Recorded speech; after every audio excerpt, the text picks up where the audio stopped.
প্রিয় শিক্ষার্থী বন্ধুরা, দেখো যদি তোমাদের পরীক্ষা আসে এবার ই লার্নিং কি, তুমি বল ই লার্নিং যেহেতু বলছি, ই লার্নিং মানে কি বলো তো? Electronic learning. প্রথমে লিখবা যে ই লার্নিং এর পুনরূপ হলো কি?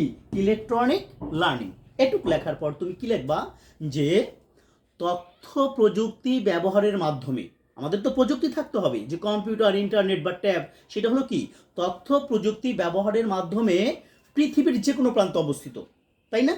যে শিক্ষক যে কোনো প্রান্ত হতে পারে পৃথিবীর, যে পৃথিবীর যে কোনো প্রান্ত অবস্থিত কে কে লার্নিং করে, কে কে? শিক্ষক এবং শিক্ষার্থী। তুমি সেই কথাটাই বলবা যে তথ্য প্রযুক্তি ব্যবহারের মাধ্যমে পৃথিবীর যে কোনো প্রান্তে অবস্থিত শিক্ষক এবং শিক্ষার্থীদের মধ্যে যে শিক্ষণ, একটা হলো ক্ষীয় খ মূর্ধন্য, একটা শিখন, এটা নিয়ে তোমাদের পরবর্তীতে আলোচনা করব।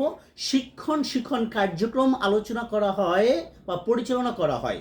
তুমি যদি সেটা না পারো লিখবা পাঠদান আলোচনা করা হয় বা পাঠদান নিয়ে আলোচনা করা হয়, তাকে কি বলা হয়? E learning. আবার বোঝো যে তথ্য প্রযুক্তি ব্যবহারের মাধ্যমে পৃথিবীর যে কোনো প্রান্তে অবস্থিত শিক্ষক এবং শিক্ষার্থীদের মধ্যে যে পাঠদান আলোচনা করা হয়, যে পাঠদান কার্যক্রম পরিচালনা করা হয়, তাকে ই লার্নিং বলে। বুঝতে পেরেছো? ধন্যবাদ।